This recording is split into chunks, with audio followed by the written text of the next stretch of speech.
What is going on, everybody? My name is Harry here from Pharmaquatics. Here you'll get tips, reviews, research-based best practices for all of you casual keepers out there. If you've been on the channel for a while now, you know that I think the MarineLand 5-gallon portrait tank is a pretty solid setup for especially beginner fish keepers. But if I were to say there was one flaw to this tank, it would definitely be the lighting. And that's why when you look into my tank, you can see it's pretty bare bones, it's pretty simplistic. Part of it was me just trying to be minimalistic in how I designed my tank, but the other reason is that the light really just can't sustain that much plant life. So as you can see in the tank, I've only been using Anubias, but I've tried other plants in the past. I've tried frogbit, I've tried water sprite, and I've even tried hornwort.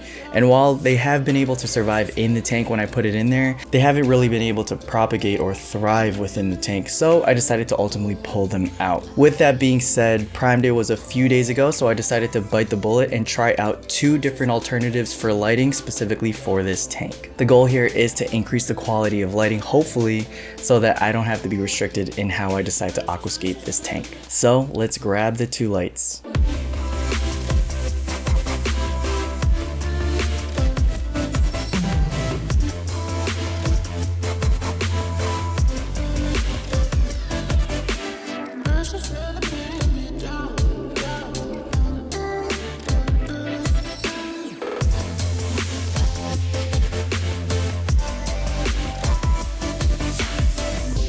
So the first light is a Hygger 9.7 inch 13 watt aquarium light, and the second one is a light from Torchstar. Both of them are going to be found on Amazon and they will be linked down in the description. So with the Hygger light, it is timer compatible. There was one user on Amazon that was able to use this light not only for Anubias but Christmas moss as well as Monte Carlo. Reading that's pretty much an upgrade from where I'm at. The main complaint, but also is considered kind of a strength for this light, is that it is very bright. While it is very bright, some reviewers thought it was a little too bright for their liking. However, there are a lot of different ways and tricks to mitigate bright light, especially in these aquarium settings.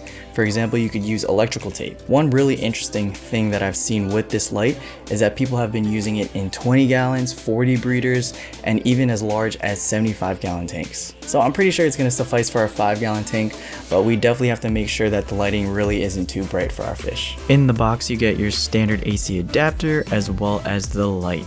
A pretty cool feature is that the switch is on the actual light as opposed to being on the cable itself. You could switch between on, off, and blue light only. To secure it onto the actual tank, it comes with 2 plastic tightening screws. As you can see, the base of the light is pretty thick, so you won't be able to put on that back lid completely. The light itself comes in at 9.7 inches with 24 white LEDs and 6 blue LEDs. And lastly, the unique thing about this light is that it has a gooseneck, which will allow you to angle the light in any specific way that you want.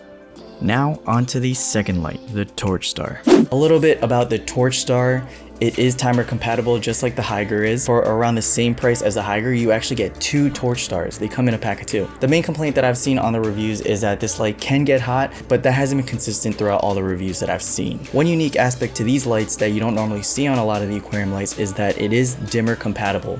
So if you connect it to a dimmer, you do have the capability of lowering and increasing your output. Similar to the Hygger, the Torchstar comes with an AC adapter and a light. The switch is on the actual wire, not on the light. The Torchstar has a whopping 60 LEDs on it compared to the Hygger, which only has 30, but you'll see that the Hygger still is going to be brighter than the Torchstar. It makes sense that the Hygger is higher quality than the Torchstar because the Torchstar effectively is half the price. At the time of this recording, they both come in at around $30, but again, as stated earlier, the Torchstar comes in a pack of 2. The other few differences is that the Torchstar does not have a blue only light setting, it does not have a gooseneck, and the base of the Torchstar is only slim enough to be used on rimless tanks. The one upside of this is that you can actually put that back compartment lid fully for the MarineLand tank.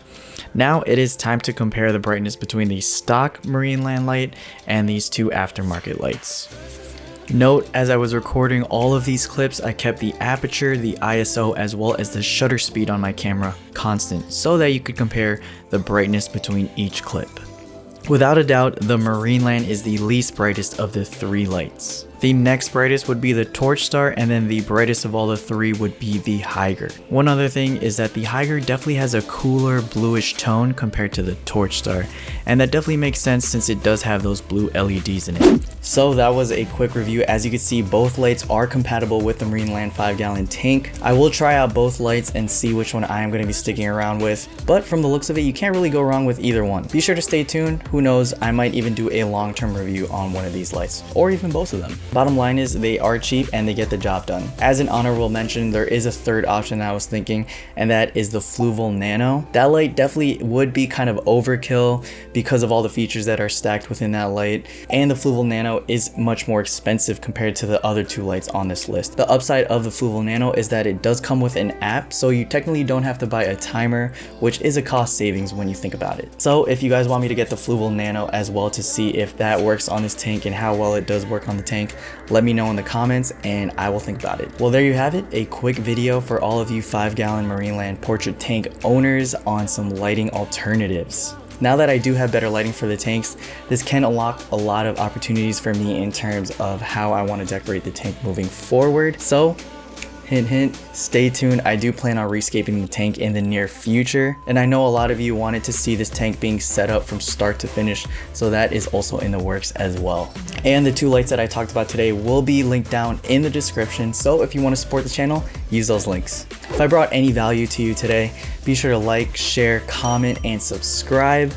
Link down below will also be an article of me basically stating what I said in this video, pharmaquatics.com. I will see you guys in the next one. Peace.